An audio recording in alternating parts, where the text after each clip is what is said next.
Сүхбаатар аймгийн эрүүл иргэний хэргийн давдаалдах шатны шүүхийн эрүүгийн иргэний шүүх хуралдааныг нээж байна. Өнөөдрийн шүүх хуралдаанаар Сүхбаатар аймагт Сун дундын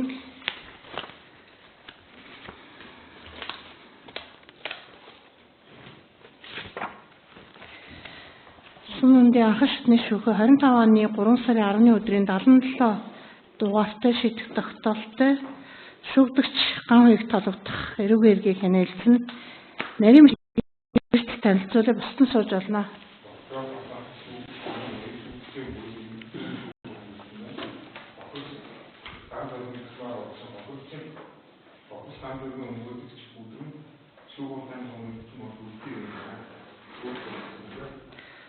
За эрсдэлтэй холбоотой санал хүсэлтэй нь шуугдах суужиж олно.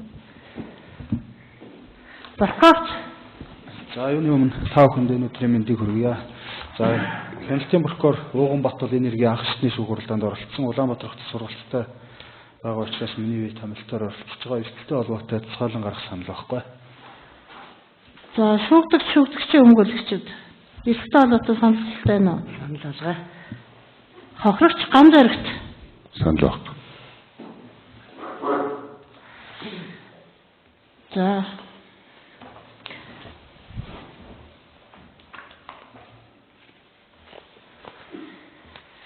За санал хүсэлт гараагүй учраас шүүх хуралдааныг үргэлжлүүлье. Өнөөдрийн Сүхбаатар аймгийн эрүүл иргэний хэргийн давдаалдах шатны шүүхийн шүүгч Оюун Тунгалаг миний үе даргалж шүүх хуралдаанд бол Хинтээ аймгийн эрүүл иргэний хэргийн давдаалдах шатны шүүхийн ерөнхий шүүгч Ган Зориг, шүүгч Баатар Сүхнаар оролцож байна. Шүүх хуралдааны нарийн бичгийн даргаар Жамин Дорж, прокурор Батнасан нар оролцож байна. Шүүх хуралдааны нарийн бичгийн дарга прокурорыг хууль заасан үндслээр татгалзах хэрэгтэй. Татгалзал байна уу? Прокурорт Толцол байхгүй. Шүүгдэгчийн өмгөөлөгчд. Хохирогчд. За оролцогч нарт эрх үүрэг дэгийг танилцуулъя. Шүүх хуралдааны танхимд байгаа бүх хүн шүүхийг хүндэтгэх хуралдаан даргалагчийн дэг сахиулах шийдвэрт захирагдах дэг сахиулагчийн тавьсан шаардлагыг бол одоо биелүүлэх үүрэгтэй байгаа. Шүүхэд хандаж үг хэлэх мэдүүлэг өгөхдөө судлаасаа босно. Гаргацсан унтраах эсвэл дуугад барай. Шүүх хуралдааны явцад бол саад учруулахыг бол хариулж байна. Шүүх хуралдааны явцын дуу дүрсний бичлэг хийгдчихвэл архивлагдаж хадгалагдана. За дэг төсцсөн тохиолдолд эхний удаа бол сануулсан төслийг давтаж гаргасан тохиолдолд төслийн тухай хууль заасан шийдвэрийг бол оногдуулах болно. За оролцогч нарын хувьд бол шүүх хуралдааны явцад тайлбар, санал, дүгнэлт хэлэх хэрэгтэй. Ноцгойн шинжилэн судлахад оролцсон. Талууд одоо дүгнэлт санал хэлэхдээ бол анхан шатны шүүхийн тэмдэглэл дуу дүрсний бичлэг хэрэг давтсан ноцгойнтуудыг бол ашиглах хэрэгтэй. Ял шийтгүүс этгээдийн хувийн байдал ялыг хөнгөрүүлэхтэй холбоотой ноцгойнтыг бол энэ хуралдаан дээр бол гаргаж өгөх боломжтой. За хэрэг хэлцэх дарааллыг тогтооё. Илтгэж шүүгч миний би хэргийн талаар танилцуулна. Давдаалцсан гомдлын үндслийг сонсно, ноцгойн шинжилэн судална. Би оролцогч нарын тайлбар, санал, дүгнэлтийг сонсноо. За энэ хэргийг бол шүүх 4 сарын 25-ны өдөр 28-ны өдөр хүлээж авсан юм байна.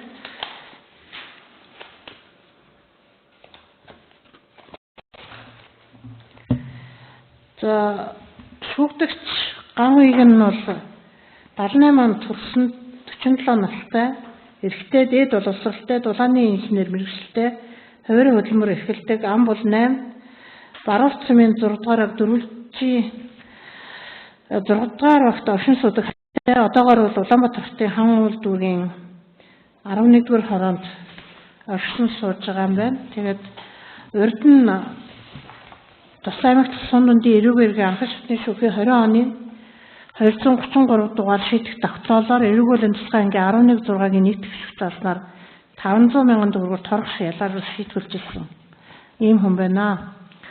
За шүүгдэгчийн хувьд бол 24 оны 7 сарын 12-ны өдөр 12-ны шөнийн 04 цагийн орчим Баруун цөмийн 3 дугаар огийн нутагт Пандиго зоогийн газрын гадаа бусдтай салах нүдэд хүнтэй одоо маргалдах явцад тэднийг салгахаар очсон ариун хүслэнгийн толгойн өснөөс зулгаач доош дарна нүүрэн тус газарт нь өвдөглөж захиж задан эрүүл мэндэд нь хамрын таславч мөрөлт хамрын ясны уграл гэмтэл үхий хөнгөн хохрол санаатай учруулсан мөн 2 дахь үйлдлийн үед бол 24 оны 11 сарын 4-ний өдөр нийслэлийн хан үйлдвэргийн 17 дугаар орооны нутагт байрлах King Tower хотхны 127 дугаар байрны Б1 давхарт харуулын өрөөнд дотор хохрогч ган зөрөгтэй эхнэр хүүхэд эвлэгсэн байна гэж одоо маргаж түүний нүүрэн хэсэг зохих үйлдэлээр бид баруун чамархайн хуйх зүүн дээд доод зохих баруун хөвглөг сэртэн баруун чихний дунд дэлбэн баруун шанаа нуруу эрүү баруун шууд зүүн гуйнд цус хууралт баруун чамархайн хуйханд зөөлөн эдийн нэвтрэл өхий хөнгөн хохрол санаатай учруулсан ийм хэрэгт холбогдсон байна.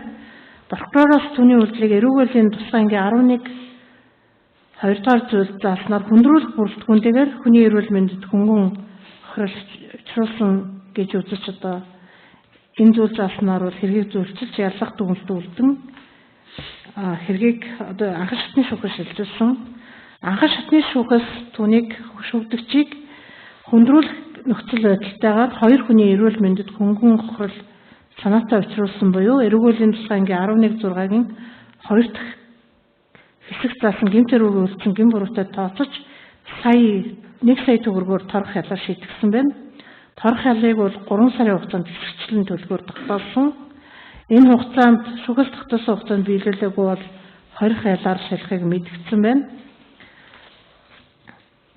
Шүүгдэгчд бол дасан сэргийлэх арга хэмжээ аваагүй болохыг бол дурдсан.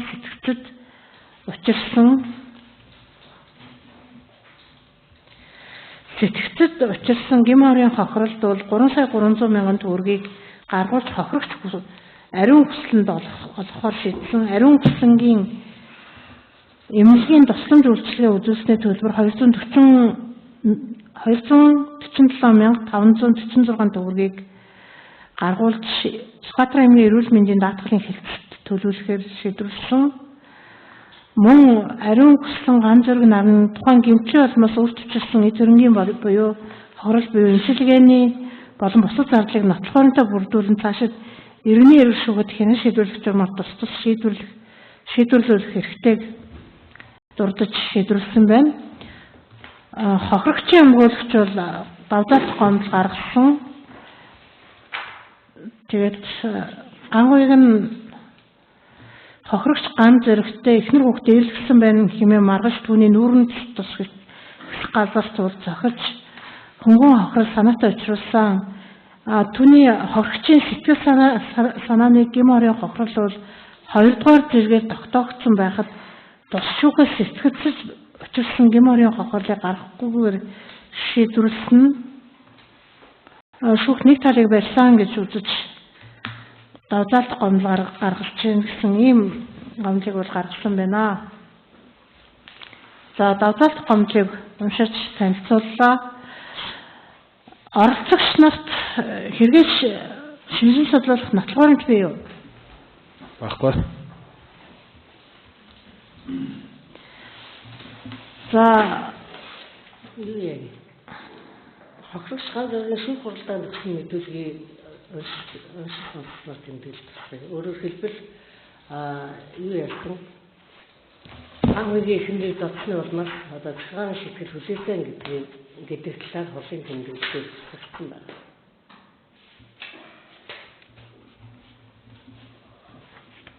хуучных нь дугаар юу? Хосын дугаарыг хэлж мэдэхгүй байна. Хосын тэмдэглэлээр заагаад. Шүүх хуралдаанд өөрийнхөө мэдүүлэлт байна.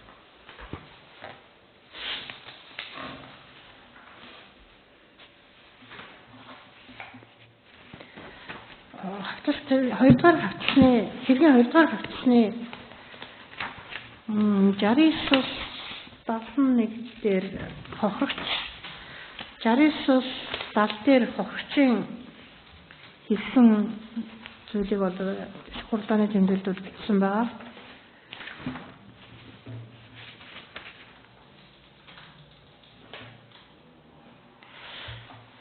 За энэ дээр яг хурдааны тэмдэглэлийн 8 дугаар хуудас буюу одоо яг хэргийн бол 20 дугаар хуудасны 70 дугаар хуудсан дээр шүүгдэгчийн өмгөөлөгч захааны гэдэг нь үнэн үү гэхэд бол хохирогч ганц зэрэг олон нийтийн газар хэрүүл маргаа үүсгэсэн гэж шийтгэл хүлээлсэн гэж хэлсэн байна. За прокурорт хэрэгэл шинжилэн судлах нотлохоор бий юу? Баггүй. Хохирогчд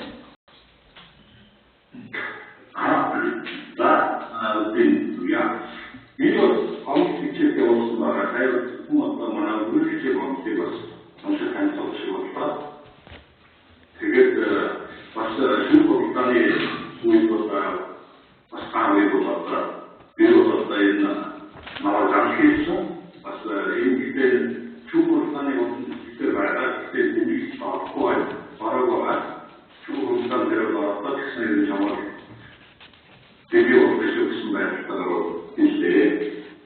яа хүлээж аваарай ярихгүй хохирогчод чимэг гэж аваарай. За энэ юм байна. Яг гомдол бол нэг л 100 хэргийн 105 дугаар хуудсан байгаа байхгүй юу? Тэгээд баланк нь болохоор хүдэр өмгөөлөгчийн баланкн дээр өмгөөлөгчийн баланкн дээр гомдлоо ингээд бичсэн байгаа. А тэнгууд гомдол аргасан гингүүд өмгөөлөгч хүдэр гэдээ гарыг зурсан гомдлыг дэмжсэн ган зэрэг гэж байна. Тэгэхээр өөрөөс чинь яг ер нь бол би бол яг эндээс харах юм бол итгэл шүүгчийн хувьд бол өмгөөлөгч нь хохирогчийн өмгөөлөгч гомдол гаргасан юм байна гэж үзсэн. А гомдлоос ер нь бол гомдлыг заавал оролцогчдод зөвшөөрөл авдаг, танилцуулж өмгөөлөгч бол нөгөө дангаараа гарахгүй заавал оролцогч нараас танилцуулаад зөвшөөрөл авдаг. Таныг бол энийг гомдлоо дэмжиж оролцож байгаа юм байна л гэж ойлгож байна. Зөв үү? Эсвэл өөр тусдаа гомдол байгаа юм уу? Хэдий өгч юм?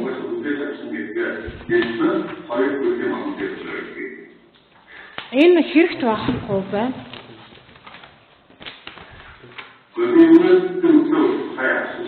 Хэдий өгч юм? Шуудангаар тусдаа өгч юм уу? Та танилцсан уу?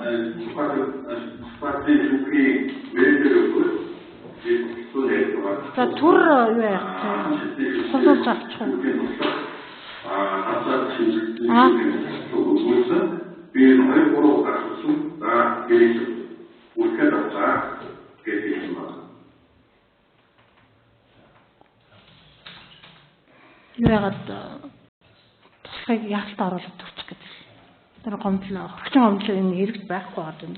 Надад өгөөгөө. Би бол энэ гомдлыг л уншсан. Тэгээд гомдол гаргасан хүнээ бол өмгөөлөгч гэж үзэж байна.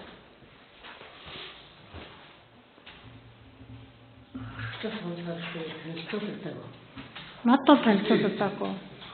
Тэг чи яваад тусгаас бүр гомдлоо аваад ирэхгүй. Бичгээр юу юм бэ? Захмаар явуулсан юм байна тийм үү? Манай шүүхийн аягаар явуулсан юм. Захмаар явуулаад тэгээд би нөгөө энэ польсын анхны шүүхийн бослон декрет авсан байна. Гэрн шинэ зөвхөн бичээд тэгээд манай сүлбэрээр үлдээгээд тэгээд надад юу гэж анхан шатны шүүгчийн давхрын туслахтай холбогдсон юм уу? Анхан шатны туслахтай ярьсан юм уу? Канаа туслахтай ярьсан ойлгоо гэж.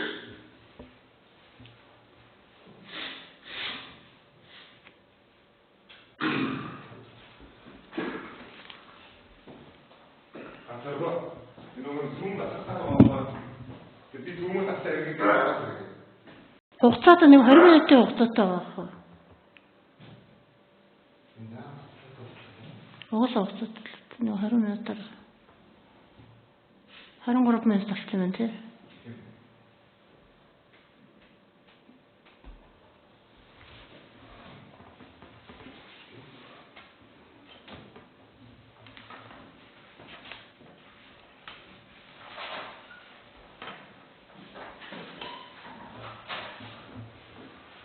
Хэрэгт хийж өгөөгүй.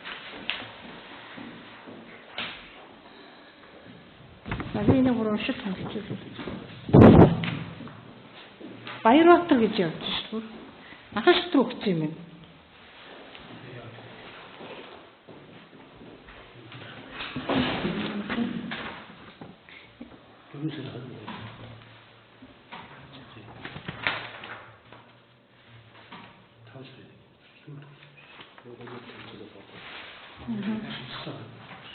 Энэ сая ханаас ав манад болохоос.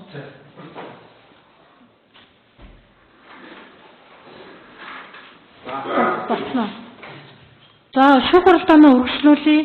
За ийм байна. Хэргийн хувьд бол анхаас шатны шүүх хэргээ 4 сарын 23-ны тоотоор давхруу хэргээ хөрвүүлсэн.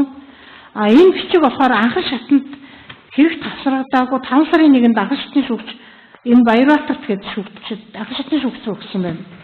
Хүлээж авсан байна. Тэгээ сая над дээр үл ирж байна.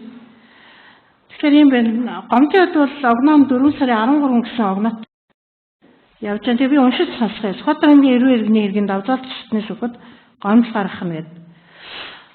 Ган хуйг талбагдах эрүүгийн тоод хэргийг шийдвэрлсэн анхаас шатны шүүхийн 77 дугаартын шийдвэр тогтоолыг бол их зөвшөөрч давзаалт гомдол гаргаж байна.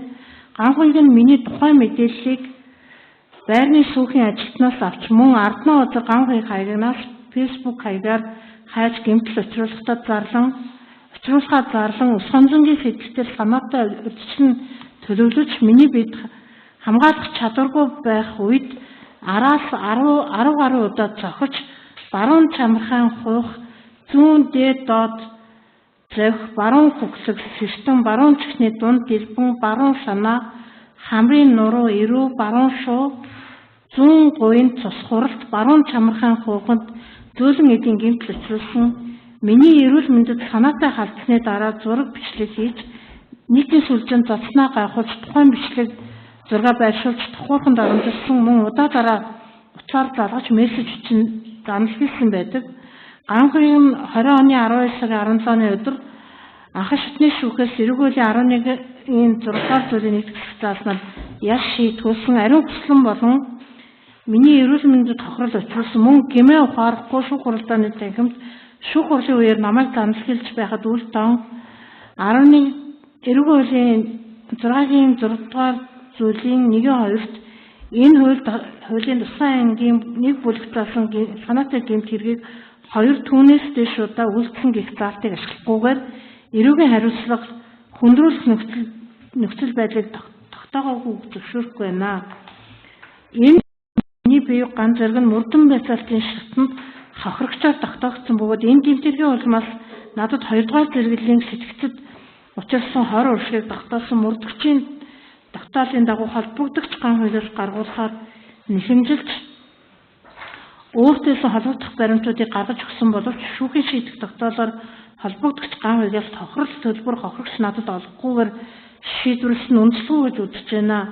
Шүүх шинжилгээний ерөнхий газрын шинжээч гэмтлийн зэрэг тогтоосон дүгнэлт нотлох баримт байхад хохирогчийг хамгаалах биш хэрэг үйлцэн үнийг дэмжиж гаргасан нэг талын шийдвэр байна гэж үзэж байна. Нөгөө хохирогч болох ариун хүслэнд сэтгцэд учирсан гэм хорыг мөнгөн хэлбэрээр арилгах шийдвэр гаргахдаа ямар нэгэн нотлох баримт шаардахгүйгээр гаргасан байдаг.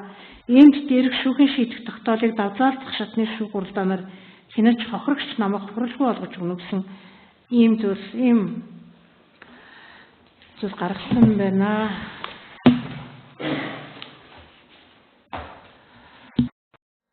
За энийг уншиж танилцууллаа.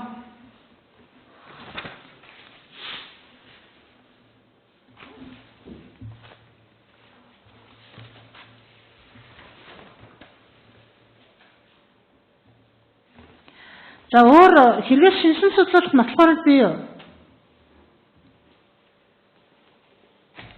Хохирогчд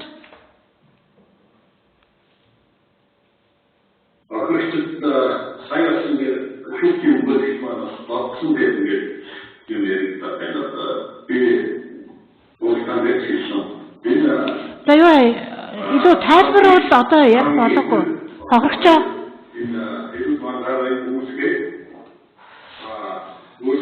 хохирогчоо энэ сонсохгүй юм болов. тэгээд магадгүй энэ группээ цаашид мөн энэ хохирогчоо чимээ байж байгаарай. Би яг нэг процессороо явах шаардлагатай байна.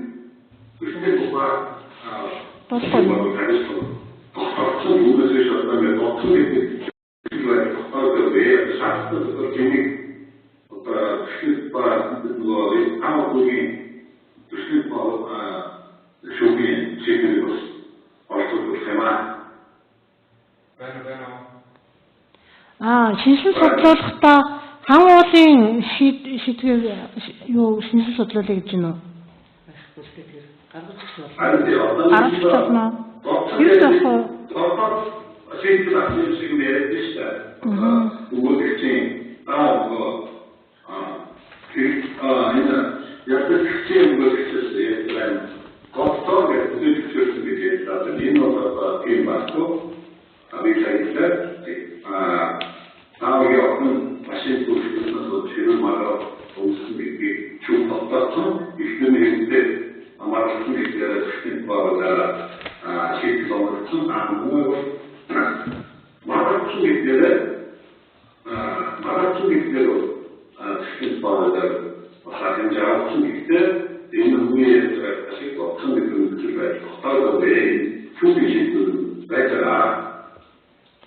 За би бол одоо хохирогчийг юу шинжлэх судлуулах нотлохоор байхгүй юм гэж үзлээ. Тэгээд сая бол өөрийнхөө тайлбарыг хэллээ гэж би ойлгож байна. За шүүгдэгч за сууж гараа. Түр зогсож гараа. За юу шүү хохирогч хамаагүй ингэж дураараа шууд яриад байж болохгүй. Яар гэвэл тайлбараа хэлнэ. За одоо ингээ анхааруулаад өөрийн чинь үгийг давтах юм бол та чимэг байж байгаа шүү дээ. Яг бол бид нэг тодорхой дэгийн дагуу энэ хуралдааныг явуулж байгаа учраас ярихыг зөвшөөрөл өгсөн тохиолдолд хэлнэ. Зөвшөөрөөгүй тохиолдолд та чимээгүй биднийг бас даргалагчийг сонсох хэрэгтэй шүү. За ингээд шүүгдэгчийн тайлбарыг сонсъё. Гого хохирогч ярихгүй. За ярьж олно. Хэргийн тухай юм. Сая хохирогчийн анхан шатны шүүхийн шийдвэр юу гэж хэлсэн мэдчихэж байгаа тийм үү? Шийдвэрийг мэдчихэж байгаа хохирогч ямар үндслээр тэр тухайн шүүхийн анхан шатны шүүхийн шийдвэрийг зөвшөөрөхгүй байгаа үндслээ гомдлогын үндслийг үл сая уншиж сонсгосон. Тэгээд анхан шатны шүүхийн шийдвэр давзаалт гомдлыг зөвшөөрч гин үү? Тэгээ энэтэй холбогдуулаад өөрийнхөө саналыг хэлэх хэрэгтэй. Анхан шатны шүүхтэр хохирогч ганц зэргийн талаар гарсан шийдвэрийг үлбэр дэмжиж байгаа. Ерөнхийдөө хуулийн дагуу шийдвэршүүлсэн. Овоо усгаагүй шаазгаанаас суух шүүх хан уулынхын цагдаад би бичлэг юмуудын цугт чийлгээд өгөхөд материалтай хийгээгүй явуулсан байсан. Би энд аймгийн 3 CD бичлэг авчихсан байгаа. Миний эхнэр хүүхдийг 12 минут зодолтой хэлсэн байгаа. 3 удаа машинаа өөр газар байлуулж шалтгаан нь бол миний зогсоол дээр миний өөрийн зогсоол дээр машинаа тавьчаад хөхөөс хүүхдтэй 4 охинтойгоо явж исэн эхнэр хүүхдийн маань 20 гаруй минут үлээлгэж гарч ирээд уучлалтгүйгээ явж чадахгүй 10 гаруй минут бие хамгаалж чадваргүй хүмүүсийг зодсон байгаа. Зодолт агаас бичлэг дээр байгаа. Хоёрт нь энэ хүн намайг зарлаад гэж би уцыг хайгаад бичлэг үзсэн. Тэгээд нэг байрны болохоор энд гомдлогоо яах уулзч өчрөө олоо бас охин хүүхдүүдтэй голцоо миний охтууд гэртээ байдаг учраас би уулзах гэдэг нэг фэйсбүүкээр дотор групптэй хайрлаа. Гэтэл өөрөө надад залгаж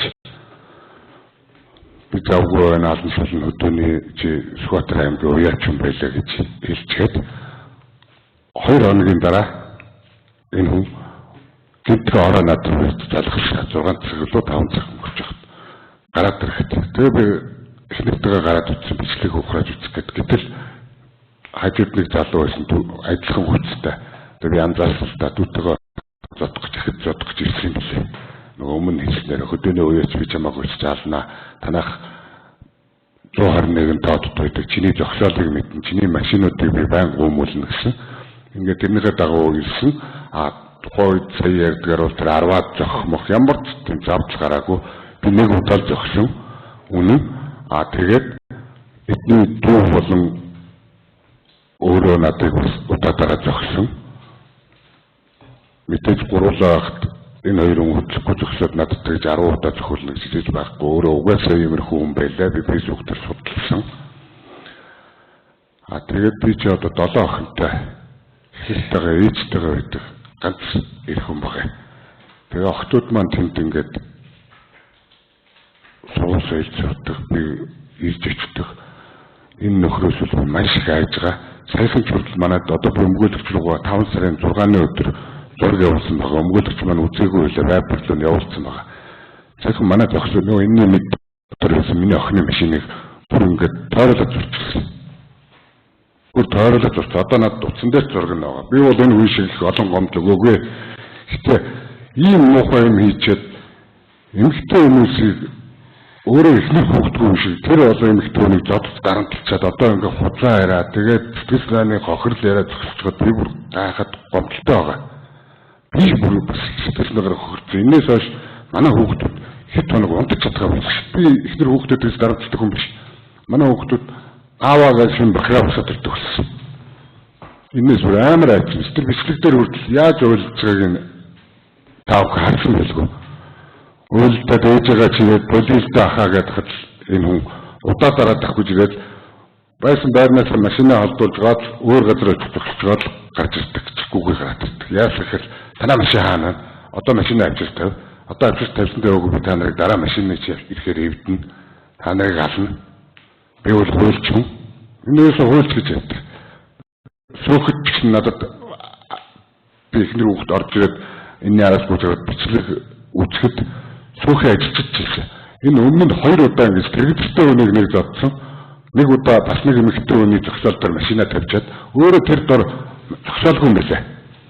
Өөр хажуудлын байранд 2-3 зогсоолтой 2-3 байр. Ер нь их хэлж авдаг. Тэгээ эмэгтэй хүнийг бас зодгож байгаад харуул ажилдаа очсон чи би хуульч шүү та нар надад юм яахгүй. Цаашаа тайлбарлах. Нэг зүйл анхааруулъя. Яг нөгөө өөрийн чинь үлдэлтэй холбоотой асуудал энэ хурал дээр яригдах хэрэгтэй. Тэр нөгөө бүхлийн асуудлыг энд ерөөсөө ярих шаардлагагүй. Би энэ хүний тэр сэтгэл санааг хохирлыг дэмжихгүй байна. Харин ч эсрэгээр манайх аягүй сэтгэл санааны хохиролтой байгаа л гэж үзчих. Би яагаад энэ хүнийг давж цаалдаад бас одоо саяхан тэр өөрийнхөө мэддэг зогсоол дээр байсан миний охины машиныг одоо зогсоол дээр нь зургийг авчихсан. Бүр ингээ бүтэн зураг хийсэн. 5 сар ихээр. Энэ тамарлах асуудал ярихгүй. Гэрээ хаягийг бүгдийг мэддэг өөрөө. За сууж. За шүүгдэгчийн өмгөөлөгчийн тайлбар саналыг сонсъё.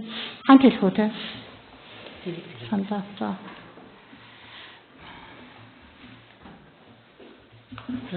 Хохирогчийн өмгөөлөгч сэтгэл санааны хохирол гаргуулахаар дараалал хомд гаргасан. За энэ ганц зэргийн үгээр бол дараалал хомд ирүүлсэн гэж байгаа үг чинь бас 5 сарын 1-нд ирүүлсэн байна. Эндээ бол бодлоо хууль хугацаа ихтэлсэн байсан байна гэж ойлгож байгаа. Түүнээс гадна биднээс юу нөх танилцуулгадаг гомдол өнөөдөр шүүх хуралдаанд ярьж байгаамаа. За сэтгэл санааны хөрсөн хувьд хэн дээр ганц зэрэг дээр гаргуулахгүйгээр шүүх шийдсэн байгаа. Гаргуулахгүй байх үндслээ болохоор шүүхийн шийдэх тогтоол дээр маш тодорхой дурдсан. Өөрөөр хэлбэл энэ юуны Улсын дэд шүүхийн нийт шүүгчдийн хуралдааны 23 оны 7 сарын 3-ны өдөр 25 дахь тогтоолоор хүний сэтгэлд авчирсан хор уршгийг ажиллах нөхөн төлөв төлбөрийн жишг аргачлал гэж байгаа. Энэ аргачлал дээр болохоор гэмт хэрэг гарсан асуудал хохирогчийн эрүүл мэндэд авчирсан хохирлын байдал тэгээд хохирогчийн гэм буруутай байдал гэм хор учруулагчийн гэм буруугийн байдлыг бас харгалзах үүсгээр ингээд заасан юм байж байгаа. За юуны хувьд л хохирогчийн хувьд болохоор өнөөдөр хэдийгээр шүүх хуралдаанд хохирогчийг орлогч байгаа боловч энэ гэм хэрэг гарахад бол хохирогчийн буруутай үйл ажиллагаа нөлөөлсөн. Яг нь өөрөөсөө хүчтэй орой эмэгтэйчүүдийг ган хөгийн эхнэр хүүхдүүдэд хүч хэрглэж айлгаж өгдүүлсэн, хэл амаар догнжуулсан, хэрүүл маргаа үүсгэсэн ийм асуудлаас болж энэ хэрэг гарсан байж байгаа. За энэ ганц зэрэг өөрийнхөө энэ гэмбуруутай үйлдэлд юугаар шүүхээр бас зөвчлөлтөнд хариуцлага тооцогдсон байж байгаа.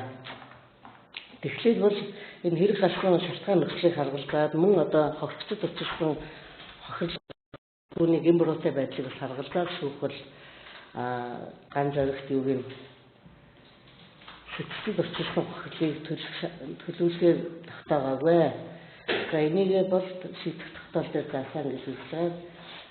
Хуулийн дэвшлэр юун дээр энэ журмын дэвшлэр хохирол учирсан бол заавал одоо хохирлыг тогтоож өгнө гэсэн бас зохицуулт байхгүй. Одоо энэ шүүхийн хэмжээний асуудал байгаа. Их хэмжээний асуудал хүрээ шийдвэрлээ. За дараагийн асуудал бол өнөөдөр ган хоёрыг учруулсан хөнгөн эмчилж учруулсан үйлчлэлдээ эрүүгийн хариуцлага үлдээсэн. Түрүүн давталах гомдлгээд байгаа дээр нь байлаа. Энэ бол одоо эрүүгийн хариуцлагын хөнгөлөлт гэсэн агуулга байгаад байлаа. Нэг хууль заасан хариуцлага үлдээсэн учраас энэ бол хууль нийцэн гэж үзэж байгаа. За дараагийн асуудал болохоор сая тэр өөрийнх нь тайлбарлаад байлаа. Эрүүл мэндэд учирсан хохиролтой холбоотой баримтыг мөрдөн байцаалтанд өгсөн гэдэг юм яриад байдаг. Тэгээд миний эрүүл мэндэд учирсан хохирлын төлбөрийг гаргаж өгсөнгүй гэдэг юм яриад байдаг. Хэрэг давхсан баримтаар бол ган зэрэгээс ямар нэгэн байдлаар эрүүл мэндэд учирсан хохирлтой холбоотой бичиг баримт, нотлох баримт гаргаж өгөөгүй. За ийм учраас бас шүүх энэ асуудлаа дараа нь эргээ журмаар шийдвэрлэх эрхийн нас тогтоолдоо заагаад өгсөн байж байгаа. Эрхийн хангасан. Ийм учраас шүүхийн шийдэх тогтоолыг хуулийнхны бөгөөд үнэлтэд байх шаардлагыг хангасан учраас давталах гомдлыг хэрэгсэхгүй болгож анхаарчны шүүхийн шийдэх тогтоолыг хөрвүүлж өгч байгаа.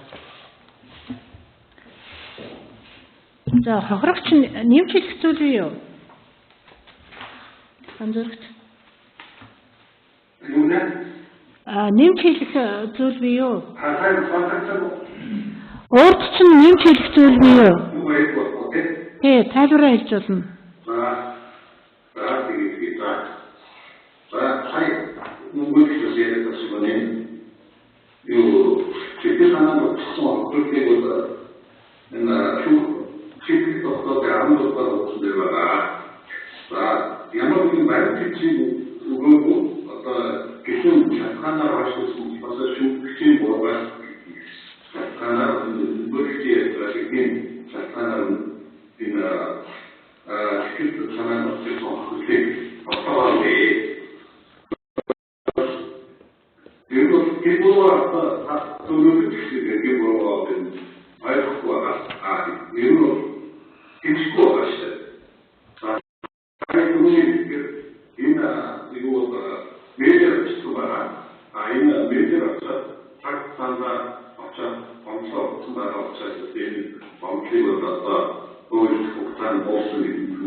이거는 맞아서 지금 게 인천서 오늘 그게 확확 속된 게 얘가 어떤 개인 보는 수가 있다는 게 함께라. 내일부터 그냥 강의가 쓰여졌다. 강의가 있는 업데이트 시대 리버에 대해서 누구 여러 같은 게 있는 게 있더라고. 이거 그래요. 슈퍼로 들어서 스폰서를 이렇게 쇼킹에 똑같습니다. 인테스가 되게 사이버시티 리포터가 그거 되게 아로이도 못하게 기술다 수준이 좋다고 인원을 했을 우리는 대충 동대 비교해서 스토어에서 위치에 정말 내지라 어떤 일수도 있고 약간 지금 주변에 있는 문제들이 있지 그거가 주변이 어떻든 진짜 지금 어떻다 좀 유의할 것도 어려운 게 나한테 있는 게 그게 뭔가 무슨 같은 무슨 어떤 미국인들로 잘 들어오게 무슨 그들이 주고 때에 무슨 수는 있어요. За дуусна.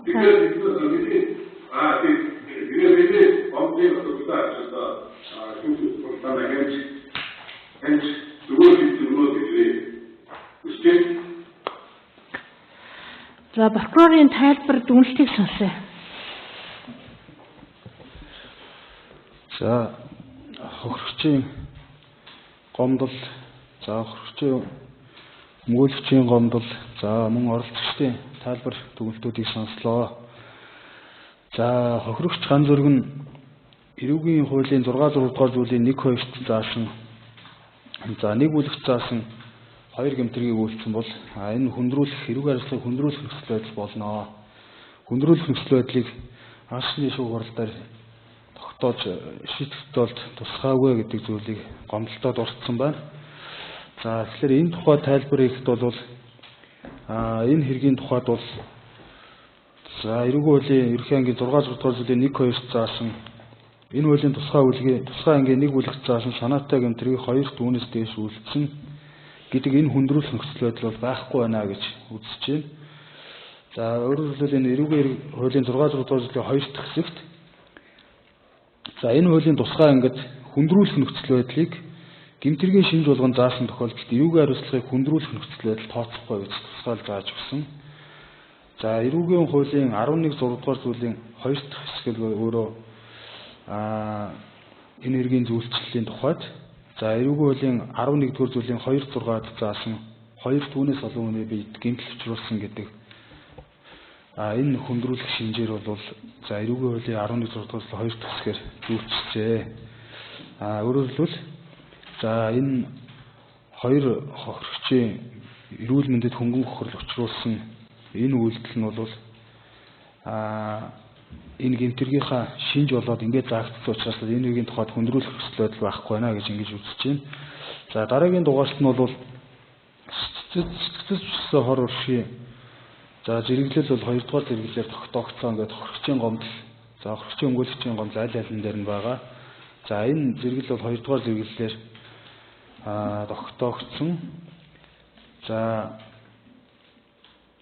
улсын дээд шүүхийн за нийт шүүгчдийн хуралдааны 2023 оны 7 сарын 3-ны өдрийн 25 дугаар тогтоолоор бол за хүний сэтгцэд төвчсөн хор уршгийг арилгах нөхөн төлөвлөх төлбөрийн жишийг аргачлалыг бол баталсан. За энэ хэрэг дээр бол хохирогч ган зүргийн сэтгцэд 2 дугаар зэрэглэл хэдий энэ тухайсан гэмтэргийн улмаас за тухайсан гэмтэргийн улмаас хүний зөвчөрсөн хор уршийн зэрэглэлийг тогтоох хүснэгтээр бол тогтоогдож байгаа ч гэсэн энэ гомдлын тухай тайлбар хийхэд бол анх шатны шүүхээс хийсэн энэ дүгнэлт бол үндсэлтэй байна гэж прокурорын зүгээс үзэж байна. За тухайлбал анх шатны шүүх бол за хохирогч ган зүрэг нь тухайн гэмтэргийн улмаас ямар хэмжээний өвдөлт зөөр шаналл авсан, түүнчлэн гэмтэргийн улмаас амьдралын баяр ёслолгүй болсон, нийгмийн байр суурь алдсан, бусадтай хэвээ харилцах чадваргүй болсон, хувийн зам байдлын сүргээр өөрчлөлт зэргээр амьдралын чанар муу сэтгэлзэн эвгэгтэй болсон эсгэлээр огт мэдүүлээгүй үүнтэй холбоотой нотлох баримтыг хэрэгт болон шүүхэд ирүүлээгүй байна гэж ингэж дүгнсэн нь бол үнэлэлттэй байна гэж үзэж байгаа. За сая хэлсэн энэ улсын дэд шүүхийн тогтоолын тусалтаар батлагдсан хүний сэтгэл зүйчилсэн хор уршгийг арилгах нөхөн төлөөлөх төлбөрийн жишг аргачлалын 3-8 дахь хэсэгт бол за шүүх нөхөн төлбөрийн хэмжээг тогтоохдоо ямар нөхцөл байдлыг харгалзах юм бэ гэдгийг бол зааж өгсөн. За тэгээд энэ 3-8 дугаар зүйл дээр ингэж заахтаа бол за гэмтэргийн хүнд хөнгөн хүндрүүлэх нөхцөл байдал учруулсан гэм хор хохирогчийн эрүүл мэндэд учирсан гэмтлийн байдал бие махбодын гэмтлээс болж учирсан өвдөл шаналл хохирогчд учирсан сөрөг үр дагавар за хохирогчийн нас хохирогчийн гэм буруутай байдал гэм хор учруулагчийн гэм бурууга гэмшиж байгаа байдал төлөвийн чадвар гэх зэрэг ийм нөхцөл байдлуудыг харгалзаад за шүүх бол тухайн хүснэгтийн дээд болон доод хэмжээний дотор нөхөн төлбөрийг олгох эсхийг шийдвэрлэнэ гэж байгаа. Тэгэхээр энэ улсын дэд шүүхийн баталсан энэ жишг аргачлал дээр бол заавал одоо хохирогчд сэтгцийн нөхөн төлбөрийг заавал олгоно гэсэн юм зүйл байхгүй. Хохирогчд сэтгцэд учирсан хор уршиг нөхөн төлбөр олох эсхийг бол шүүх шийдвэрлэнэ гэж заасан. Энэ өөрөө шүүхийн эрх хэмжээний асуудал гэж заагдсан. Дээрээс нь анхан шатны шүүхээс бол энэ бүрийн эрхийнхаа хүрээнд за хохирогч ганц зургийн сэтгцэд учирсан хор уршиг бол бүрэн тогтоогдохгүй байна гэж үзэж хор уршигийн нөхөн төлбөр гаргуулаагүй шийдсэн шийдвэр нь үнэлэлттэй байна гэж үзэж байна. За ийм учраас хохирогчийн гомдол, хохирогчийн өмгөөлөгчийн гомдлуудыг хэрэгсэхгүй болгож Тусгай аймгийн эрүүг иргэн анх шатны шүүхийн 2025 оны 3 сарын 10-ны 77 дугаартай шийдэх төслүүдийг хэвээр үлдээх дүгнэлтийг гаргаж байна. За шүүх хуралдаанаас оролцогч нараас асуух асуулт байна уу шүүгч нарт? За шүүх хуралдааны зөвлөлт нь шүүх хуралдааныг төр засварлаа.